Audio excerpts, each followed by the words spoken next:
Welcome to a special StabMovies.com behind the scenes video. I'm the writer and director Joshua Patrick Dudley, and today I'm here to talk to you about some of StabMovies.com's weapons, knives, guns, anything that we like to kill our victims with.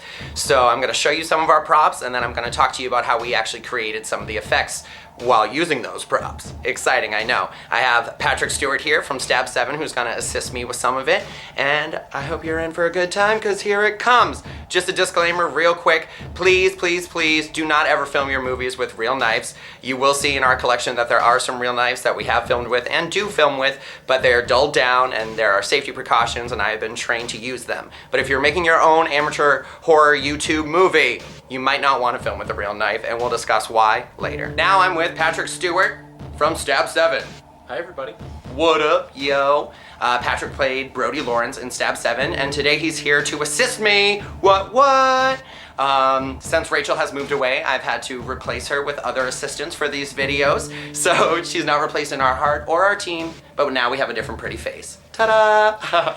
Alright, so let's talk about some knives. You want to start with our first knife? Alright, so this first knife that we're going to show you, thank you sir, is actually a buck knife 119, and we filmed with it in Stab4 Fresh Blood. The 119 is not the knife from the Scream movies. That would be a buck 120. You'll notice the difference is basically just the blade. It's got about a, this is a 6-inch blade I think, and the other one is a 7.5. So let me just show you the difference. Can I have that second knife please, Patrick? Thank you, thank you. Alright, so the difference, as you can see, is quite significant, so you could totally tell the difference. Now, like I was talking about before, these are real knives, and we don't ever recommend that you film with real knives. Here, have a weapon. We don't ever recommend that you film with real knives because accidents happen. I'm going to tell you about a couple of those accidents that actually happened to us. On Stab5, Amanda Constant, who was the opening kill in Stab4 and was again in Stab5 playing herself, had a scene where we were filming and she actually got her finger cut by a real knife and needed stitches. That's not good. That's not good. That's why we decided that we had to get some fake knives when we continued on. Also in Stab5, Alex Wenta, at the end, you'll see where he gets his throat slit at the very, very end of the movie. Spoiler alert, spoiler alert. You will see that he actually has a big cut on his chin, and that's from a real knife. He took a knife to the face on accident. One of our killers accidentally smacked him in the face with the knife, and he had to also go get stitches. They both, though, if you watch the scenes, they were both troopers, and they stayed through, and they actually filmed with real blood gushing out of them. So, but if you look at Amanda Constant's hand, you might see some real blood, and Alex Wenta has a big gash in his chin if you look close enough. So yeah, so the 119 that Patrick's holding, and the 120. Both of these, like I said, have been dulled down, but we do still film with them. I've been trained in stunt knife fighting, so I know how to swing at someone and not actually hit them, but accidents happen. So again, one last time, don't film with real knives. So these are actually prop knives that were made for us by Pups Props, and he does sell replicas of these on youtube.com/pupsprops. That's the only way to get in touch with him. But he was really hard to get in touch with. He doesn't write back to everyone, so we actually got really lucky that he donated these to us. As you can tell, these have been used and abused. I don't know if you could see all the paint where the tip of this one is broken off. So these actually came in really, really handy. They are made from a mold of a real 120, and then they are put out in resin, which is like a thick plastic. But these things snap, and I'll show you an example of that in 2 seconds. And you can tell by the tip that's missing. If you accidentally nick someone while you're filming with them, if you hit them, it most likely won't hurt them, but you'll lose many pieces of your knife, and it will continue to dwindle down. These are great for filming though, because really you don't hurt people. They're not as heavy as the real knife, so you're less likely to drop them, and they're easier for chase scenes, when you have to run and dive.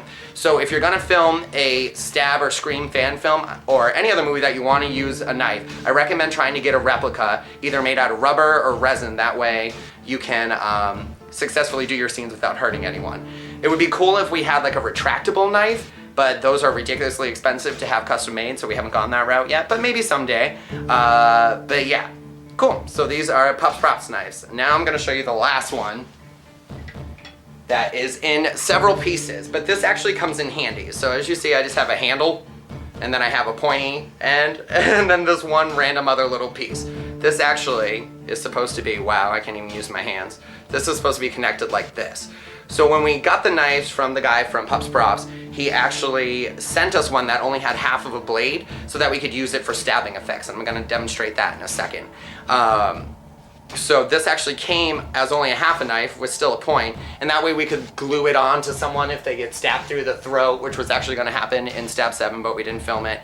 And also for stabbing effects, you don't have the knife to get in the way, so it actually looks like it penetrates people. So what I'm gonna demonstrate for you now is how we actually do the stabbing effects in all of our movies. Some people have asked, no, we do not actually stab our actors on purpose. Like I said before, on purpose. Every now and then on accident, but we're working on that.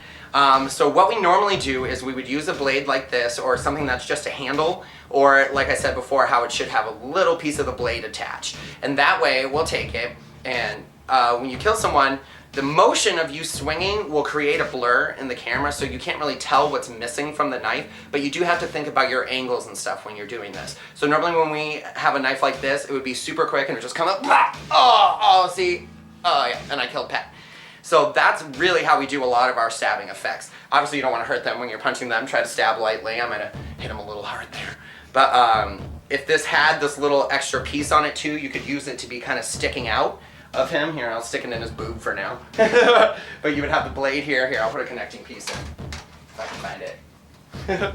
So you would have this, and then you could rest it there and have blood dripping out. It would look like you could see some of the blade still.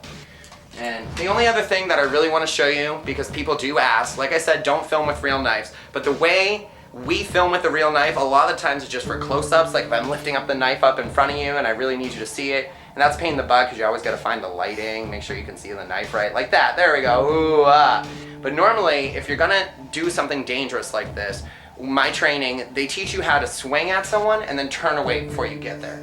Because again, you're gonna create that kind of blur while you're moving quick. So if you come at him, whoa!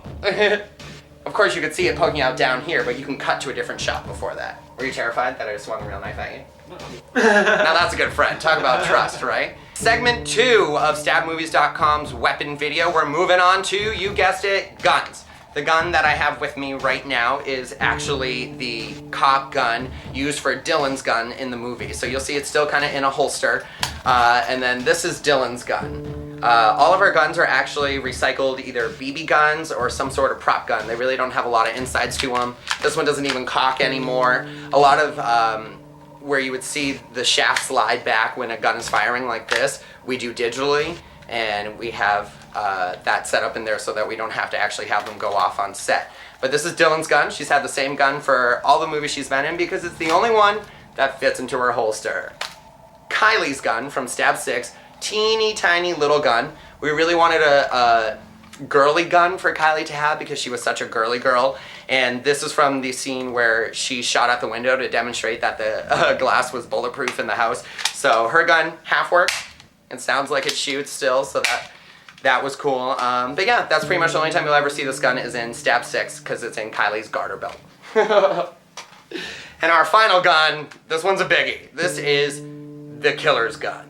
So probably most well known for being in the end of Stab 6. Mrs. Doobie actually uses this gun to kill the other two killers in Stab 6, and we really wanted it to be different from all the other guns in the movies. The knives in the Scream movies seem to keep getting bigger and bigger, so we thought it'd be funny if this little lady had this massive gun to kill people with. So this is the killer's gun, and I'm going to demonstrate it for you just so you can see how high quality our props are.